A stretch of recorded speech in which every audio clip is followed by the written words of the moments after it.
What's your name, scumbag? Sir, Brown and Brown, sir! Bullshit. From now on, you're Private Snowball. Do you like that name? Sir, yes, sir! Well, there's one thing that you won't like, Private Snowball. They don't serve fried chicken and watermelon on a daily basis in my mess hall. Hey everybody, I'm Tatsudoshi. Corey Bourbon. And this has been an excruciatingly long day for us, knocking out all these Stanley Kubrick films, one after another, and we have just finished, well, I should say both of us have seen this before, so rewatching Full Metal Jacket, which is the third of 4 films as requested to us by Doc Sigma. So, Full Metal Jacket, how much do you love this movie? I don't love it. I just like it. Okay, you don't want me to? Okay, I'll put it like this. How much do you love the first 20 minutes of this movie? Woo! Yeah, that was cool. Okay, alright. The first, 20 or 30 minutes of this movie are legendarily cool. Yes. Alright? This is some fucking awesome shit. Now, in a lot of other war movies, you get that we're all training together and then we all up into the same squad, which really, how often does that really happen? Chances are a little bit slim. Maybe every once in a while a couple of guys will get put together, but the chances of everybody going together, not really that great. Right. And then, you see those same guys, you see them go from boys to men, and then they fight for the freedom of blah, blah, blah, blah, Call of Duty the movie board. This, if they could take this kind of character development and the depth of the characters and the plot and, how everything melds together and moves in this movie and translate it to a actual war game, and I'm talking, in the veins of a very realistic, gritty, realistic war game, I'd play more gritty, realistic war games. Unfortunately, they have not, so I do not. And until then, I'm not really going to be a fan of them. But holy shit, this movie takes your views of the generic war movie and kind of fucks with them a little bit. Just enough to make it fresh, new, exciting, and fun. Once again, Stanley Kubrick outdoes himself in the ability to meld funny fucking shit with horrible, horrible shit and make it awesome. Right. Well, that's always seems the thing being, the pattern of his movies now. It's like there's like a world of shit usually around either the character or the world. This is basically the world, but then you always have to have this nothing but laugh about it. It's like we're laughing at a horrible situation. It's like it's shit anyway. Might as well crack a fucking joke. Right. So it really is fun to see how he perfects this as time goes on. Dr. Strangelove did have a couple of those moments.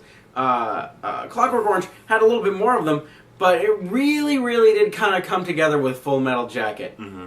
And another one of his movies, he really did have a similar vein to it, which was, The Shining, which is another one of his more famous works. He really did kind of work well together with those two plot elements of horror or horrifying situation and quirky, weird, but still funny moments. So I really did appreciate the fact that this film did not do what every other fucking movie does in a war situation. We gotta go and save that one guy who helped us that one time. We gotta go do something for him. This is real fucking war. Motherfuckers got shot. You saw them. We know it's a fucking trap. We're not gonna go fucking save him. As sucky as it is to watch our friend die over there, I'm sure our friend over there who is dying doesn't want all fucking 14 of us to rush over there and say, "Hey, are you okay?" Blah, blah, blah, blah. Okay, it's just not smart, and it's piss poor writing, and I'm glad, Kubrick, just went against the grain, or against what everybody wants them to do. It's like, when you're watching this movie, you're like, go fucking save him, go save him, he's right fucking there. But logic dictates, sorry dude, we love you, but fuck you. We can't. Sorry, it's not happening. This is more realistic in my point of view and stuff. In terms, in every, most war movies, it's like you always have it's like against all odds. It's like, you just have the guy that just like shoots 20 people in a row, and just, it's like, he's just like he's carrying a guy on his back, explosions in the background. And for whatever reason, every time, even if they're a fucking ass-licking private, they somehow have the fucking marksmanship of the highest-ranking officers. These guys, the main character is a war reporter. He went through, all the military training, but he really doesn't have the military experience. He couldn't hit the fucking broadside of a barn, and he hesitates to kill people. That's, writing. That's good writing. So, it's really nice and refreshing. And if you haven't seen Full Metal Jacket, for the love of God, go watch it. It's one of his most popular. It's one of those movies that he made, and it got really popular. You only had a couple that were really popular, and I don't mean cult classic popular like Clockwork Orange or 2001: A Space Odyssey. I mean popular like The Shining and Full Metal Jacket. Those two in particular were really, really, really popular with everybody. Now, a lot of people just kind of jumped into Stanley Kubrick stuff and were like, well, this is really weird. It's like people who had been watching his stuff for a long time knew what to expect from these things. And, they had a good time, and they got that refreshing, new point of view, or at least the Kubrick point of view. This is one of few directors who has a good track record of doing the same thing over and over again. Unlike directors such as Mr. M. Night Shyamalan Ding Dong, who had that one success and then bitch slapped that fucking pony until it bled to death. And now, make me some more money! More money! And then the horses died. Let's cut the bullshit. Bruce Willis is dead. He's been dead, and watching that movie is not going to bring Bruce Willis back. He's still dead. So, it's one of those very rare occurrences where a director is known for doing something good, and he keeps doing it. And he's not known for doing something good and then ruining it, or doing something bad and then mooching that bad thing that everybody's like, oh, hey, it's funny because it's bad. But Full Metal Jacket is the quintessential war movie, and if I had to watch one war movie only for the rest of my life, I'd pick Full Metal Jacket. Mostly, okay, I'll be honest, mostly for the first fucking 20 or 30 minutes, because that shit is legendary. Right, it's basically, Full Metal Jacket is actually, it's a pretty long movie. It's like, once again, it's another 3-act play, and it is long, but it's not long like Clockwork Orange was. He actually kind of fixed the way things worked, because they did have most of the first and second had subtle narration to it, and the third one was all kind of real time. The first and second were kind of flashbacks and telling the story that set up what happened in Act 3. But what I noticed with most of Kubrick's stuff is, unless it's based on something else, it really doesn't have that resolution that's easily discernible in the first act. Like in some movies, and in most movies I should say, you go in and you watch and you're like, I know what's going to happen. With Kubrick stuff, there really is no set, there's no real villain, there's no real, we need to go accomplish this goal, or so on and so forth. So you're kind of sitting there just watching the story of these people acting out their lives. It is very realistic, even if it's in a surreal setting. Right. And it's basically just, it brings it down to, that you can enjoy it in sections. And that's what I usually like about movies, too. Especially when they're long and they have sections that is really sort of like two different stories. The first one, it starts off as the Marines are in the Marine Corps. They're just learning to be, soldiers.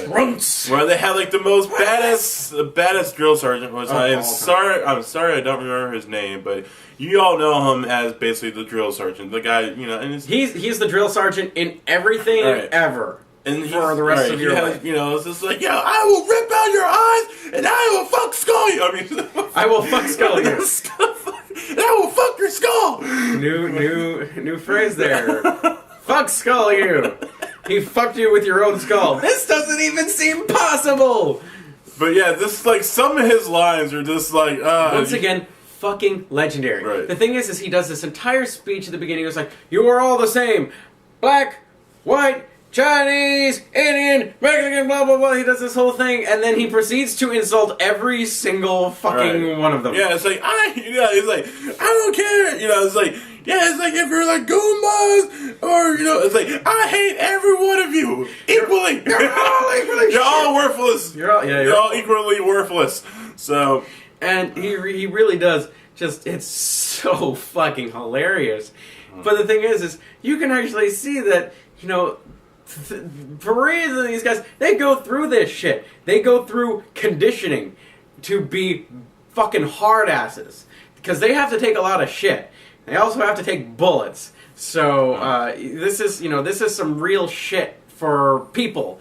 So, having a little bit of a lighthearted twist to it can actually, make it a little bit more real in an effect like that. It's like, you're watching this and you're kind of laughing, but you're like, fuck, I hate to be on the fucking other end of this shit.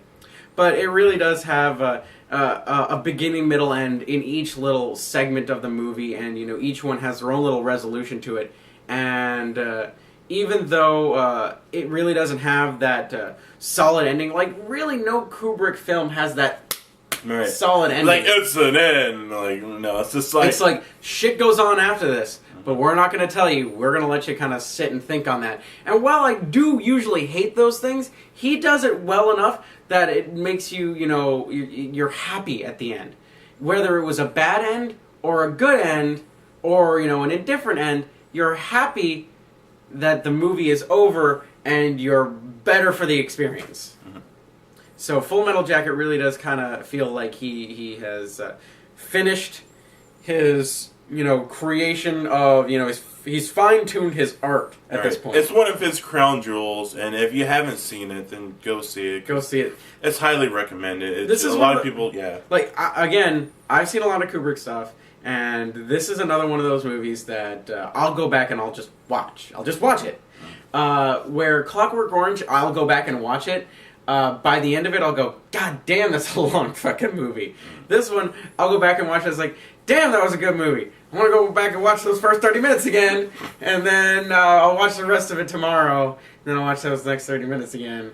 But it really is a fun movie, despite it being very gritty, realistic, and the hardship of a bunch of Marines going into war in Vietnam. The story is pretty cut and dry. I mean, you're watching a war movie. You're not going to be surprised, but you are going to see some fresh new twists on things if you haven't seen this movie before. And if you haven't seen this movie in a while and you did see it before, it's worth going back, and it is just as good as